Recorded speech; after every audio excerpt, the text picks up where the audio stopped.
This next piece was taken from a file I was shown recently, and it will highlight the skullduggery that has gone on for a long time where finances are concerned and who it involves. And it's called The CIA Frontman and the Five-Star Trust. I thought it would give you a good insight into what has been going on in this country of the looting of funds left, right and centre and the methods used to do so. It opened with, I deplore the description of General Ferreira as the front man. You are not to be a front man, but rather as a full partner. You shall be our spokesperson and our image unto the public. Baron Philip du Daphne, President of OECD, in a confidential letter to Marion Horne Jr. Marion Horne was connected to Langley. And he stated that it was October 2002 when he met the richest man in the world at the time, and he was in prison alongside me. I was introduced to him while playing chess in the prison courtyard at the Federal Medical Center in Lexington, Kentucky. A tall, heavy-set man with a slight smile approached me and said, "Someone said you knew a lot about computers." A question, not a statement. And his reply was, "Well, I use computers in my publishing business." And his reply was, "I need somebody to check a bank account for me. What I need is a screen printout of the balance," he explained. "I can't do it," was the reply. "For a while anyway. I'll be in prison until 2016. And then he was asked, "Do you know someone on the outside who can do it?" The reply was, "Not offhand, but I might be able to find somebody. It depends. Is this something illegal?" "No, it's my account," was the reply. "I can't tell you everything here in front of everybody. Come to my room later and I'll explain," he said. And it was several days later before I bothered to see him. His name was Marion Horne Jr., aka Jr., and he claimed to be the sole signatory, which he was, an executive trustee for Five-Star Trust, which is an Isle of Man trust. For those in America who don't know where that is, it's an island off the coast of England and Wales.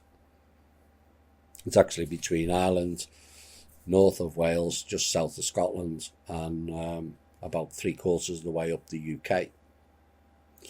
And in that account, there was over 100 bank accounts worldwide holding billions of dollars in each. The Five-Star Trust. No government official would publicly admit to the existence of these funds, he said, because they were acquired illegally by various government agencies, primarily from CIA drug trafficking, in concert with the Department of Defense. This is what your soldiers are paid to do. Drug running. Not just Langley, the Department of Defense. Of course, we've got soldiers in Afghanistan for the poppy fields. They're not there for any other reason. Now, later he told me there were several $1 trillion in these accounts.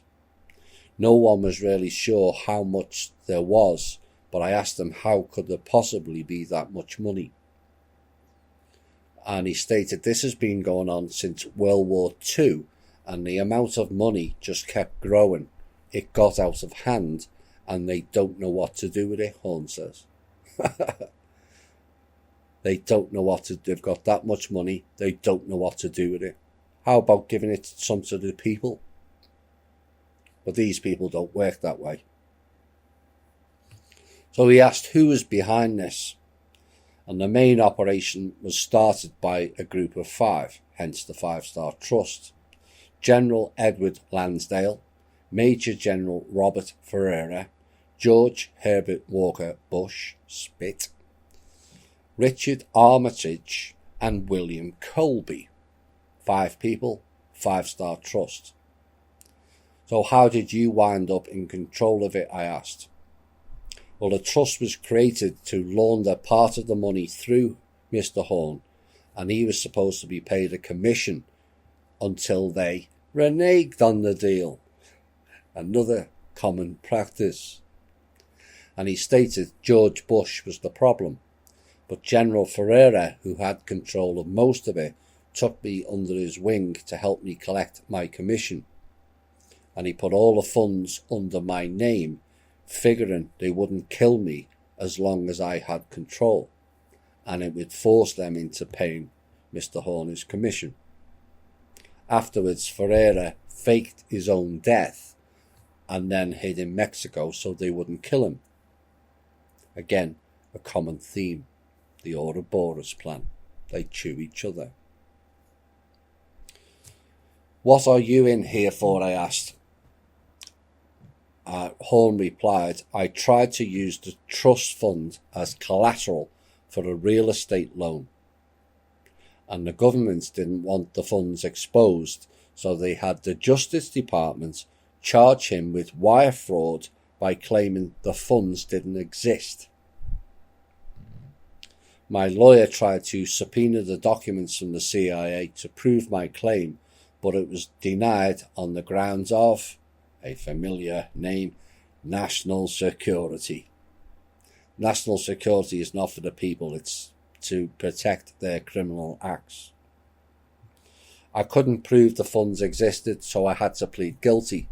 My lawyer lied to me and told me I would get 5 years if I didn't plea, but it would have only been 5 years. So what I need now is a screen printout from one of the accounts to prove they exist in order to reverse my conviction.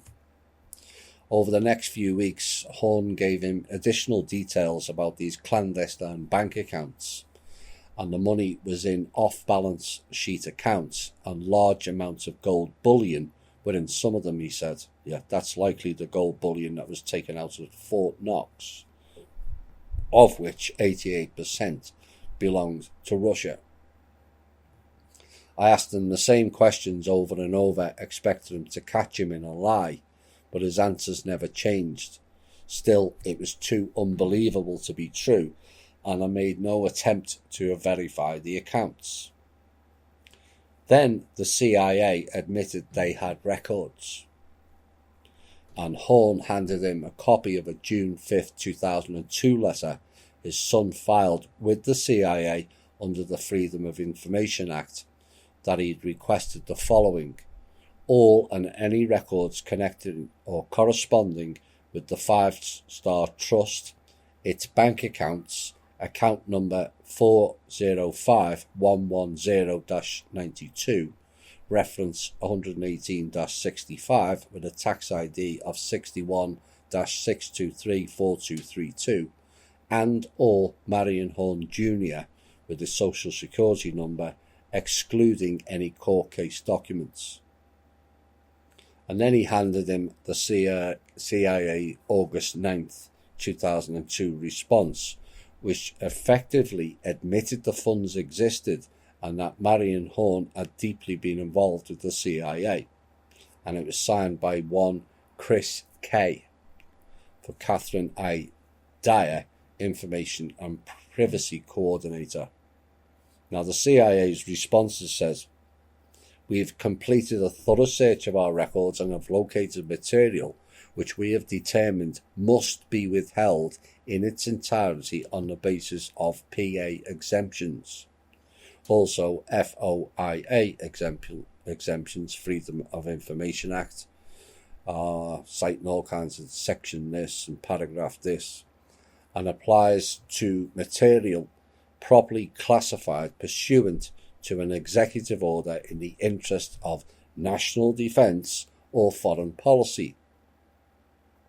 They also cited further freedom of information subparagraph sections and this, that and the other that relate to intelligence sources and methods, names of certain agency employees, in accordance with the National Security Act of 1947 and or the CIA Act of 1949. See how they closed the shop? With executive orders, the National Security Act and the CIA Act are their structure, so that not only we the people don't get to find out, but neither do the government, neither do the Justice Department. They don't have the need to know. And this is what's been going on in this country over the last 100 years. All departments have no congressional oversight. None. Horne even showed this guy a letter his son sent to the CIA appealing their decision to withhold everything in its entirety instead of only the segregable portions. I still didn't believe it because documents can be forged. One day, however, I was standing right beside Horne when a letter from the CIA arrived denying his Freedom of Information Act appeal. The red meter imprint on the envelope was stamped McLean, Virginia, which is important. The CIA's city and post office location is not Langley, as many believe. It comes under McLean, Virginia. So this guy then knew. None of this, of course, proved the funds in Horne's account contained CIA money, let alone the phenomenal amounts claimed by Horne. It was merely evidence that the Five Star Trust and Horne had been involved with CIA interests at some point. I wanted to believe the government was involved in a massive money laundering conspiracy, but was still sceptical of Horne's explanation for needing me. So he asked, "Why doesn't your lawyer get the printout?" He responded, "He doesn't know how to do it discreetly," Horne replied, or he wanted to keep his head on his shoulders, more likely. "So you want me to do something that might be dangerous?" I protested. "Yes, it will be dangerous because they're going to know it instantly when it goes in. But if your man knows computers, he should be able to tap in anonymously." "Why should I take the risk?" he said. "Because I can get you out of prison if you do." "Vertically or horizontally?" I asked. Now, considering all the publicity and sworn congressional testimony on CIA drug trafficking, he knew the money had to be somewhere, and he decided to go ahead with a sneak and peek at his alleged bank accounts. I expected to discover that Horne's name wasn't on the accounts, but it was. And the first person I contacted on the outside said he didn't want anything to do with, quote, Cocaine Importation Agency, CIA. Others were simply too skeptical to even look, and then I attempted to contact two hackers that I knew. One had moved without leaving a forwarding address, and the other didn't respond to my letter. But I kept Horne appraised of my efforts, and he gave me more information about the Five Star Trust, and I was especially interested in seeing the 400 pages of documents that he possessed. One of them is a 22-page top-secret FBI report, so it's the FBI involved as well, about the CIA's drug trafficking Five Star Trust and me, Horne said, and it was stolen from Teddy Kennedy's house in 1989. Now, he was going to use it as a stepping stone to the White House against George Herbert Walker Bush, Kennedy. But Kennedy never got the Democratic nomination at that time. They're all involved there. I told you there was a family war between the Kennedys and the Bushes.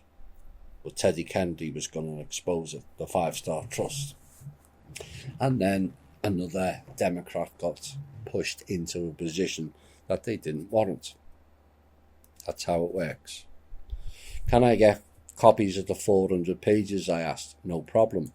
Your man can access them through my email address. They're encrypted with the same encryption program used by the Department of Defense, which is also has a backdoor into Langley. Oh my. He can download the encryption program and I can give him the password to unlock these files. So they carried on with the printouts, and he said, I've been thinking I ought to just move some of the money into my personal account and pay taxes on it and let them say it doesn't exist then, Horn said. Well, if we do that, I'll have to get a lawyer to approve moving your money, as I don't need another charge. I'll give you my lawyer's phone number for yours to call if you like, but what recourse does the government have? It's my money. Besides, they put me in prison by saying the money didn't exist. How can they put somebody in prison for moving it without admitting it does exist? So that's how Horn was trying to wrap the government up. But the government is controlled by these goons. That's what you have to understand. We don't have a government. The lawyer and the computer man will need to be paid, I said, if we are to move money. How much do you need? Horn asked. How much money do you want? Let's go with 100 million to start. Okay, I want 25 million then. Now, getting someone to move 100 million by computer is not an easy thing to talk someone into, especially when it's monitored by the CIA. Even harder is finding someone you can trust with the account information and password to hundreds of billions of dollars. Now, Horn, he said, didn't hesitate in giving him the codes, but it took several months to locate someone I hoped I could trust. And then I had to figure out how to safely mail the codes to him. But another problem surfaced when Horn changed his mind about providing the 400 pages of documents on the Five Star Trust, and my computer man insisted on seeing them before getting involved. Horn asked what does he need them for? He said he wants to verify everything. It'll be verified when he checks the account. What can I do? He says he won't do it without seeing the files. If they catch you or him with those files, they will kill both of you. So Horn was warning him. And so it took 2 more months to persuade Horn into releasing the files. And since he was completing his sentence, it was decided that he would have someone deliver the files on a computer disk to my agent, and the handoff was made at a department store. After my man read the documents, he backed out. They contained lots of not so nice details on government murders on those files. These are the people that they took out to shut up. Believe me, Ken, they intend to keep the funds secret at any cost. So now he had to find another hacker to move the funds, and he turned to a 68-year-old man he'd met at Yazoo City in Mississippi. He'd just been released from prison and was in the process of raising funds to help me get out, and I knew where to get the funds. His name was Ray Sermon, a former supporter of the Sandinistas in Nicaragua, a Langley-connected group. And although he was a socialist and a fan of Lyndon LaRouche, all I cared about was finding someone who was not happy with our government.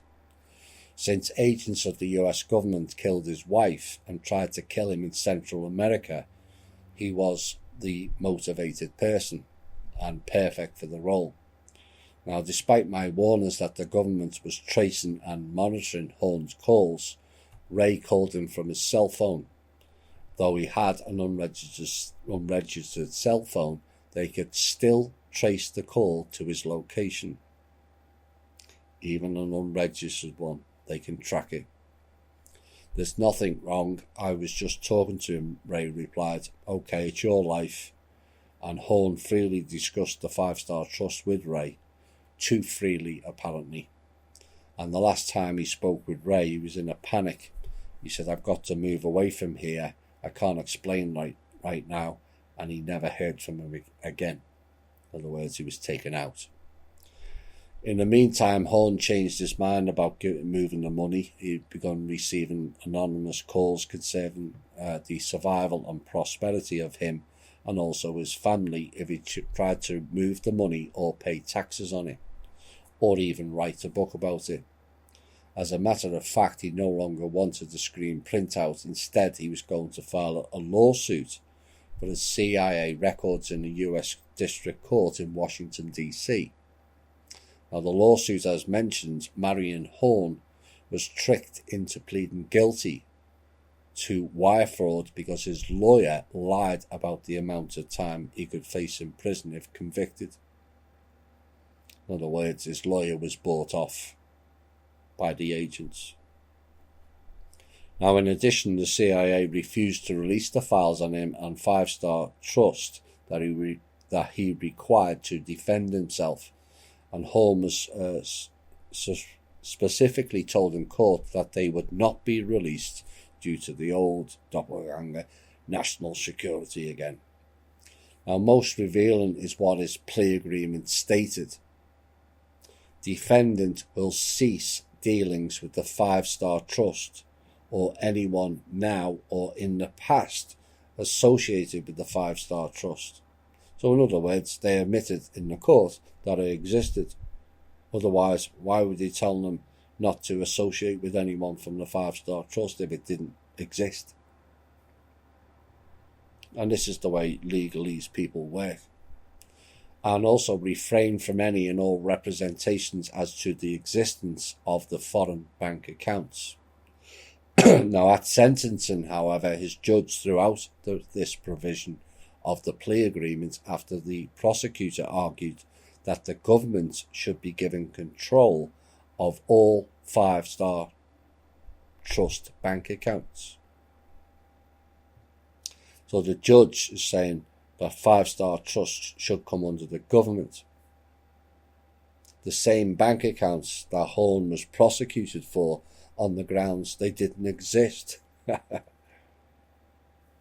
And they throw people in jail for this.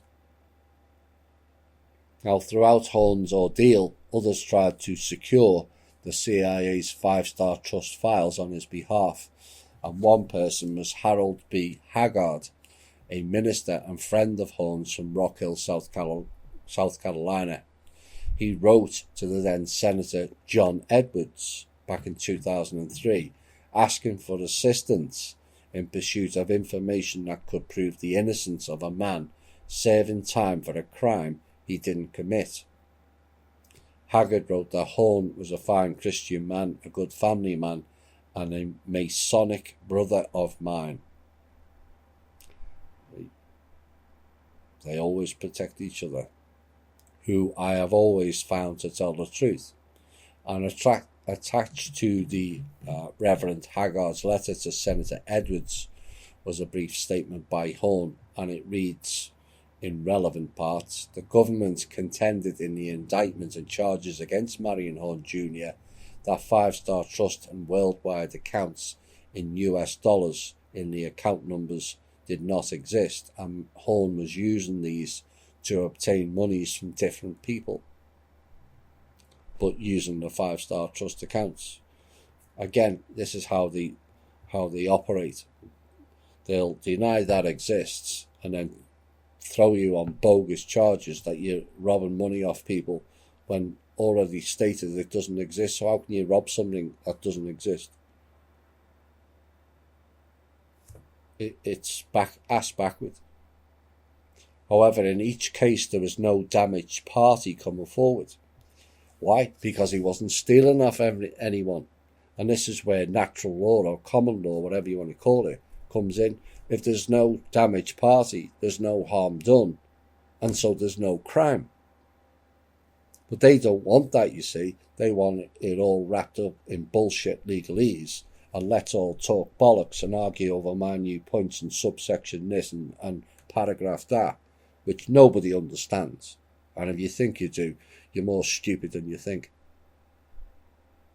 Only the government was portrayed as the damaged party, but the government wasn't Five Star Trust. So there is no damaged party. Now, Horne's former attorney from DC, Mr. Lou Rivlin, who is the ex-husband of Ms. Alice Rivlin, who was the former head of Office of Management and Budget under the control of Bill Clinton, as well as the former vice chairman of the Federal Reserve, and has confirmed the accounts of Five Star Trust through Mr. Bill Seawee, who is a friend of Alice Rivlin and a graduate of West Point Academy. Lots of clowns come out of there. Who confirmed that the Five Star Trust does exist, and the accounts of Five Star Trust number in several hundred, that's the bank accounts, and range into the trillions of dollars in those hundred of bank accounts. Lewin was listed as a Washington, D.C. Legal directory, and Mr. Horne and Mr. Rivlin, along with Dr. Lev Mack, attended a meeting at the Pentagon in Washington on February 11th, 1999, with the Under-Secretary of Defense, Admiral David Oliver, and others, wherein the accounts of Five Star Trust were discussed with the Under-Secretary of Defense on how this might be resolved. See, at this point, they couldn't kill Horne. He knew too much. He told too many people. And they also were frightened of, he had some of the files, who he dispersed it to. If he didn't, Mr. Horne would have been took out. This is how these people work. Now, an earlier September the 26th, 2002 letter was mailed to the former Senator Tom Daschle by Horne's daughter Sonia Taylor, and she requested Daschle's assistance in getting Five Star Trust files released.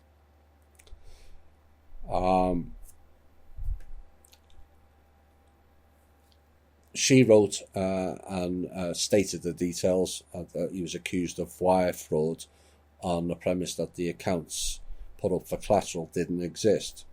And a friend of President George W. Bush, Mr. Cox, a US Secret Service agent and private bodyguard of Bush for 4 years, said that my father was trying to defraud people by using accounts that didn't actually exist. So here's the Bush crew hiding the funds again. However, Mr. Horne had no intentions of defrauding anyone. These accounts were frozen. They do, however, exist, and we believe that the numbers in the government are using the monies in these accounts that are actually in the name of Five Star Trust and Marion Horne Jr.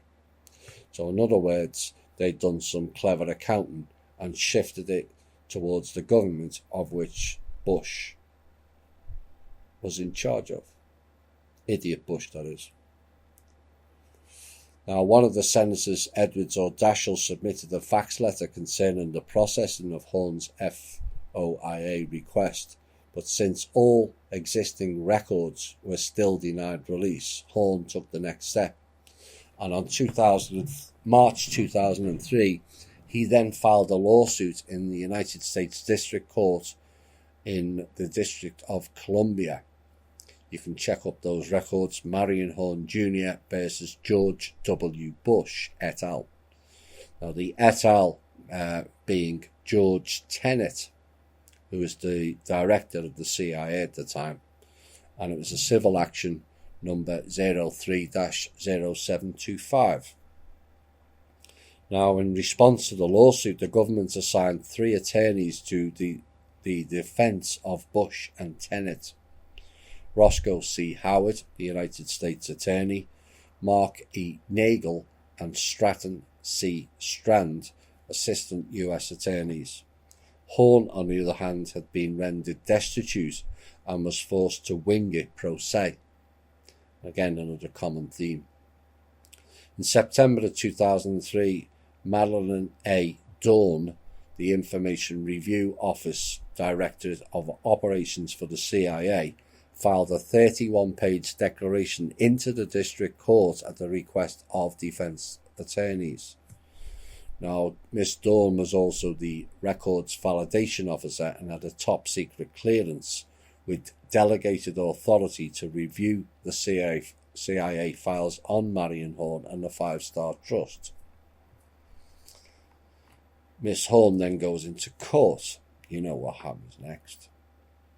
And stated in her declaration that a diligent search of the Directorate of Operation files, which is the component responsible for the clandestine collection of foreign intelligence from human resources and covert operations, turned up 2 records.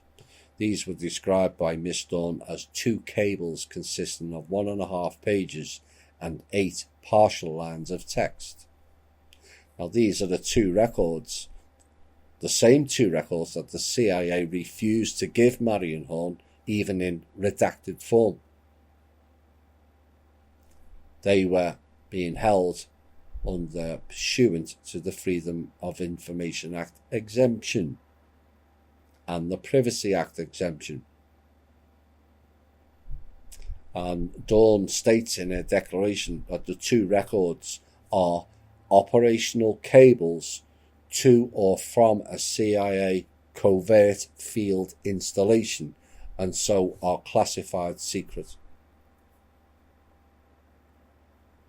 She then went on to give a justification for withholding them. I am responsible for the determination set forth in this declaration. After carefully reviewing the 2 documents at issue, I personally have determined and affirm that CIA information withheld in this matter may not be released for the following reasons. A. The withheld information, if released, reasonably could be expected to lead to the unauthorized disclosure of intelligence activities, sources, and or methods, including cryptonyms, targets of collections, and unacknowledged and covert locations which the DCI is charged with protecting under the National Security Act again. So, yet again, when something gets disclosed, they just cite this act and that act and cover the whole thing up. When that information should be available to the government, it's not. And this is what has to change in and of the government. There shouldn't be any organisation with that type of power where they have zero oversight. There are some files that even the Justice Department in the Mueller investigation was deemed not sufficient clearance to view. The Justice Court Department didn't have the sufficient security clearance to view the documents. Really? And she went on and given another load of subsection this and bollocks that, paragraph this. In other words, we don't want you out in what we're up to. Now, the attorneys representing Bush and Tenet filed a motion for summary judgment on October 22nd, 2003, with Madeline Dawn's 31 declaration page attached, and Horne replied with a cross motion for summary judgment in his favour. Not surprisingly, the US District Court Judge Paul L. Friedman denied Horne's cross motion and entered judgment for Bush and Tenet instead, and no CIA records would be released. Now, analysis of Miss Dawn's declaration is a cover-up, clearly. First, it's highly questionable whether releasing 2 cables consisting of 1.5 pages and 8 partial lines of text would endanger anyone, never mind national security. And this is especially true since the normal procedure is to redact any of the sensitive parts. But clearly, it outed Bush Sr. et al. And the Five Star Trust. But regardless of this suspicious claim, the inescapable fact is that there is no reason exists to maintain classified records of the Five Star Trust and Marion Horn unless they relate to the CIA secret accounts. The question then remains is, why has the CIA got secret accounts that the government is not aware of? Who are these people?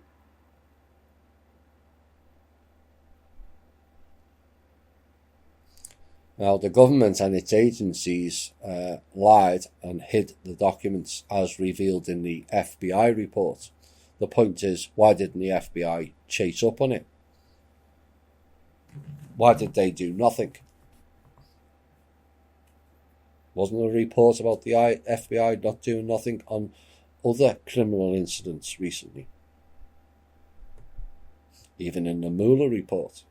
Again, it's a common theme.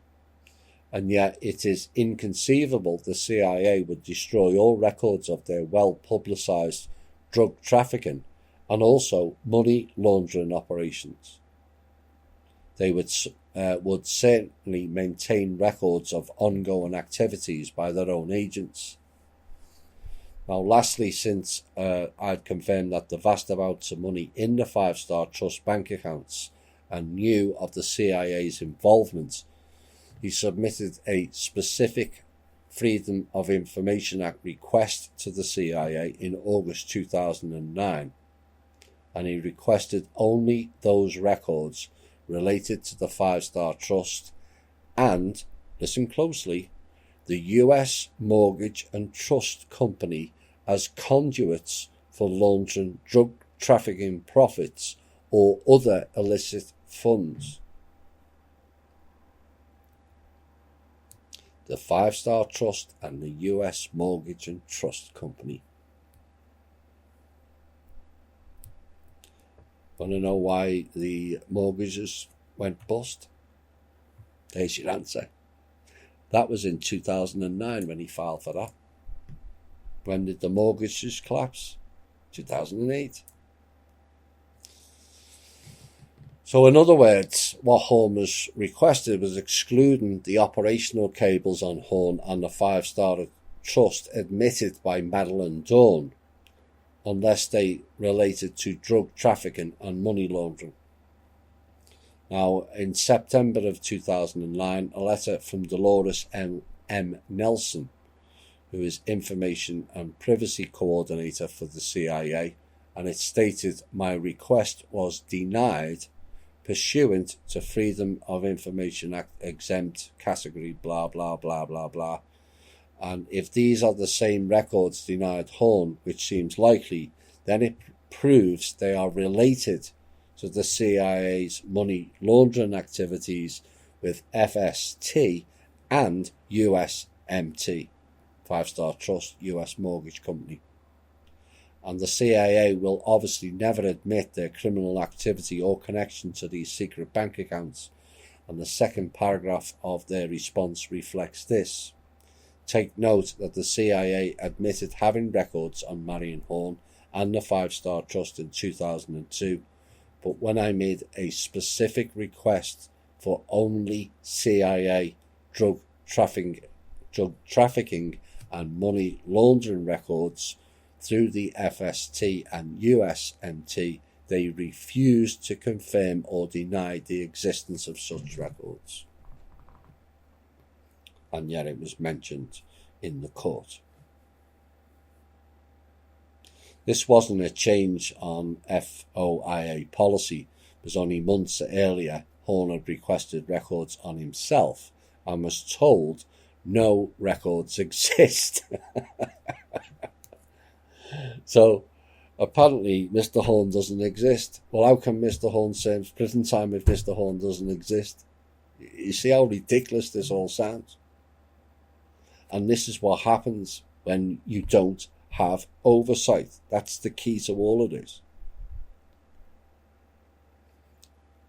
In other words, when they have the records of CIA misconduct, the existence or non-existence of these records suddenly becomes classified.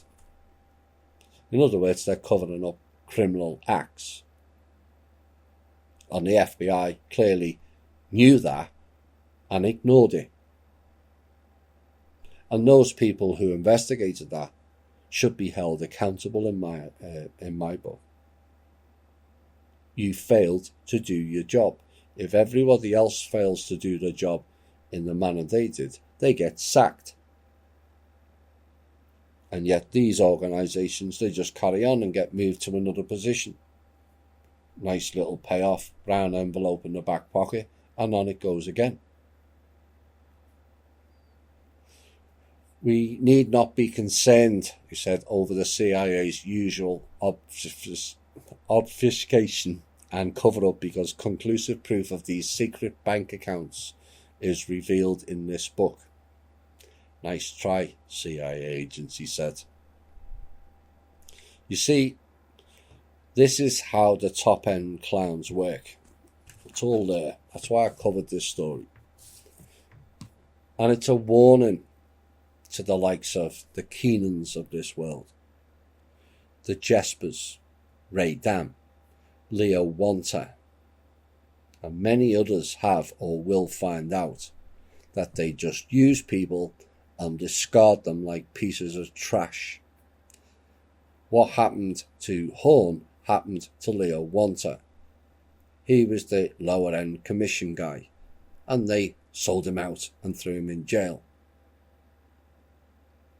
This is what these people do. And this is why I've said in this show, your badges and titles will not protect you. They just won't. Even the entity known as Anne, head of the Blue Dragon, is being thrown under the bus now, and many others will follow. Walk away. But remember now, the whole world's watching. All of you.